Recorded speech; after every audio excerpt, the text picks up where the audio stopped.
Hello friends, જય શ્રી કૃષ્ણ. સ્વાગત છે તમારું માય કિચનમાં. આજે આપણે બનાવીશું લીલા વટાણામાંથી રગડાપુરી, જે હેલ્ધી અને ટેસ્ટીનું કોમ્બિનેશન છે, જેનો ટેસ્ટ બજારમાં મળતી રગડાપુરી જેવો જ થશે. તો હવેથી આપણે ઘરે જ રગડાપુરી બનાવીશું. તો ચલો બનાવવાની શરૂઆત કરીએ. રગડાપુરી બનાવવા માટે આપણે અહીંયા 250 ગ્રામ લીલા વટાણા લઈશું. પછી 8 થી 10 બટેટા લઈશું અને એને કુકરમાં ગોઠવી દઈશું. હવે થોડું એમાં પાણી ઉમેરીશું. વટાણામાં 2 ચમચી જેટલું જ પાણી નાખવાનું છે અને અડધી ચમચી વટાણામાં આપણે મીઠું ઉમેરીશું. એને આ રીતે થોડું હલાવી અને કુકર બંધ કરી અને 4 વિસલ કરી લઈશું.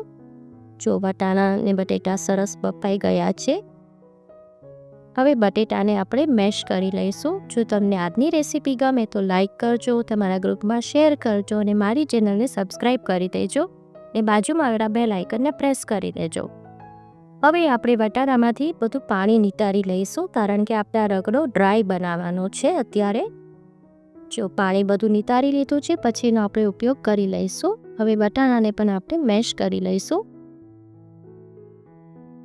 ત્યારબાદ તેમાં બધા મસાલા ઉમેરીશું. અડધી ચમચી હળદર પાવડર, 1 ચમચી મરચું પાવડર, 1 ચમચી ધાણા જીરું પાવડર, અડધી ચમચી મીઠું,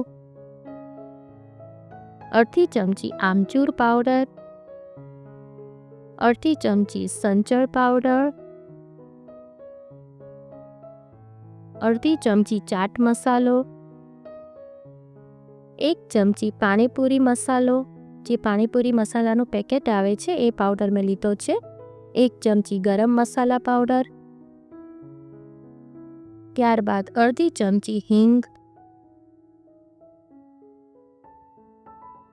2 નંગ ઝીણા સુધારેલા કાંદા, 2 નંગ લીલા મરચાં ઝીણા સુધારીને લેવાના છે. ત્યારબાદ તેમાં લીલા ધાણા ઉમેરીશું.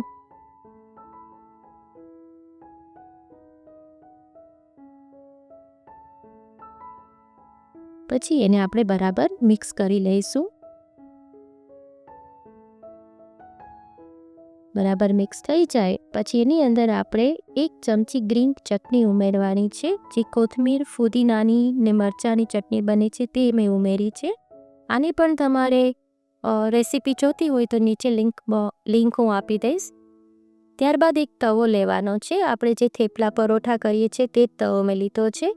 એને ઓઇલથી ગ્રીસ કરી લેવાનો છે. પછી જે રીતે હું દેખાડું છું એ રીતે તમારે આખો જે બટાટા અને બટેટાનું બેટર છે મસાલાનું, એને આ રીતે તમારે ગોઠવવાનો છે. અને આપણે આ રીતે થોડી જાડી બોર્ડર જ બનાવીશું. જે રીતે માર્કેટમાં મળે છે એ રીતે જ બનાવીશું આપણે. એનો ટેસ્ટ પણ એવો જ આવશે, તમને ખબર નહીં પડે કે આ ઘરે બનાવ્યો છે. એટલો મસ્ત બને છે આ રીતે બનાવશો તો. પછી એના ઉપર આપણે કાંદા લગાવીશું, મરચાં લગાવીશું, મરચાંના પીસીસ લગાવીશું, થોડા લીલા ધાણા ઉમેરીશું. પછી એને થોડું ચમચીથી આ રીતે પ્રેસ કરી દઈશું. પછી દાડમના દાણા ઉમેરીશું. આ રીતે દાડમના દાણાને પણ ઉપર લગાવી દેવાના છે. પછી થોડી નાયલોન સેવ લગાવીશું એમાં.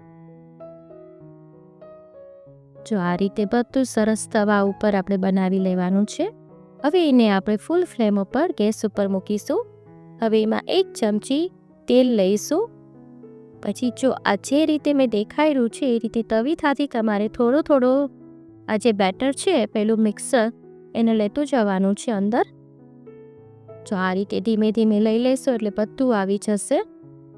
હવે એની અંદર જ આપણે રગડો બનાવવાનો છે. હવે જે આપણે પાણી સાઈડ પર રાખ્યું હતું વટાણાનું, એમાં ઉમેરી દઈશું. બીજું જરૂર પડે તો આપણે પાણી પણ ઉમેરીશું. જો પછી આ રીતે આપણે એકદમ એને ઉકળવા દેવાનું છે. થોડું લેતું જવાનું અને આ રીતે બનાવતું જવાનું.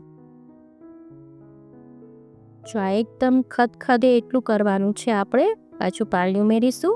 રગડો થોડો ઢીલો હોય છે રગડાપુરીમાં, એટલે એ ટાઈપ આપણે બનાવીશું.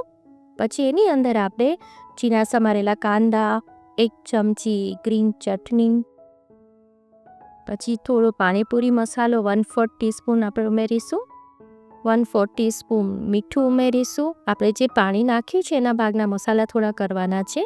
1/4 ટીસ્પૂન મરચું ઉમેરીશું. પછી બધું બરાબર હલાવી લેવાનું છે. જો આ રીતે એકદમ ઉકળવા દેવાનું છે. એકદમ ઉકળે ને આપણો રગડો તૈયાર થશે. હવે રગડા પૂરી લઈશું આપણે. એમાં જે આપણે આ રગડો બનાવ્યો છે તે ભરવાનો છે. તમારે બીજી ચાટની રેસીપી જોઈતી હોય તો એની પણ હું લિંક કમેન્ટ બોક્સમાં આપી દઈશ. આખી ચાટની પ્લેલિસ્ટ છે એ આપી દઈશું. અને હવે બધો રગડો આપણે પૂરીમાં ભરીશું. આ રીતે આટલો ભરવાનો છે આપણે. પછી એમાં કાંદા ઉમેરીશું, લીલા ધાણા ઉમેરીશું, થોડી સેવ ઉમેરીશું, પછી એમાં ગ્રીન ચટણી ઉમેરીશું,